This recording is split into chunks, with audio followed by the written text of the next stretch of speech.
1971, I was at the university as a student activist, and particularly the student organization that was advocating or fighting for restoring democracy in Nepal. We were very much affiliated with the Nepali Congress. The leader was in exile, a great well-known personality. His name is B.P. Koirala. And at the time he was in exile. So our fight was continuing for restoring democracy, because democracy was seized by the former king in 1960, December. Mr. Koirala was the popularly elected Prime Minister of Nepal, the first time ever elected government, which was led by him, and very well known, also abroad internationally, also very much in India. So he was living in exile, and then also we are very much inspired by his leadership, and we are all fighting for, in our own way, to restore democracy. And at that time when Bangladesh was, the Bengali people, the great people of Bengal, they were fighting for independence and sovereignty.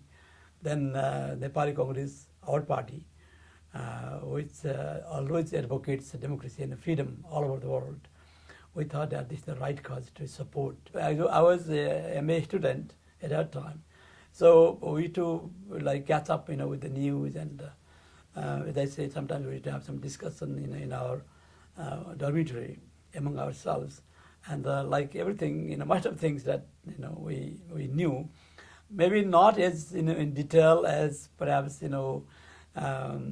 people in India or other countries would have, because of the of the communication advantage.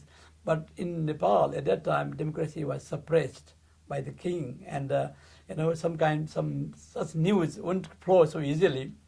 But of course, we used to listen to the BBC and the Voice of America, and also we used to get Times of India and those kind of newspapers, and through those media we used to get updated.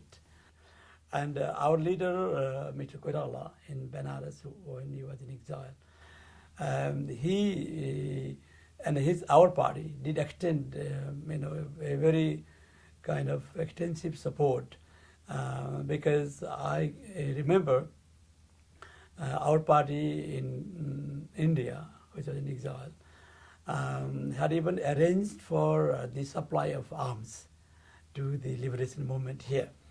And back home in Kathmandu, I was a student activist. We were quite a few students at that time who kind of thought that the people of Bangladesh were fighting for independence, sovereignty, and there was so much excesses committed, by the then Pakistan, and we thought that we should really do something to extend our moral support as well as, if possible, political support. So at that time, what we used to do was distribute pamphlets in support of Bangladesh, and then also, which was also prohibited actually by the then regime of Nepal. And then in Kathmandu, there is a rendezvous type place known as New Road, and around 4:30, people would gather to buy newspapers and also for coffee or tea. And at that time, some of us, would give a little speech.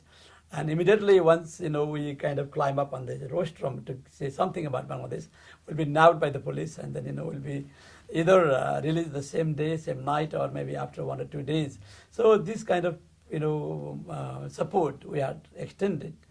And then we're very happy, in December, when we knew that Bangladesh, ultimately, the Bangladeshi people, they own their fight for independence and sovereignty. And that way, in a kind of small way, in a very humble and a token way, we did our part, from Nepal. But our party played a greater role from India, because as I said, that our leader, Mr. Koirala, he had, publicly issued a statement in favor of the liberation war. And also, as I said, our party also had arranged for the supply of some arms, because at that time our party also had accumulated, some arms, because our party thought at the time that maybe if we have to wage some kind of let's say, revolution back home in Nepal, perhaps those weapons could be useful. So when we found that we had a bigger cause, to support. And so this is, the way we kind of extended our support. And also in the university, actually in the dormitory, we used to have a little gathering and little discussion, about your ongoing liberation movement. And we used to have some discussion, and then every time we used to get updated, like what is happening next, So that way we're catching up and also trying to do our role in a way we could from, Nepal within the limits.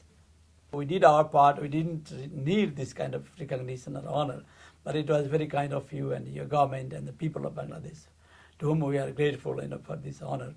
I mean, because we believe in democracy and human rights, and as a party, Nepali Congress, which believes in human rights and the fundamental rights of the people and democracy, we thought that wherever democracy is suppressed, wherever democracy is taken back or seized by a military ruler or by an absolute monarch or by an authoritarian regime, we should really do our role, befitting our position and the situation. So we knew that the people of Bangladesh were fighting a great war to ultimately achieve independence.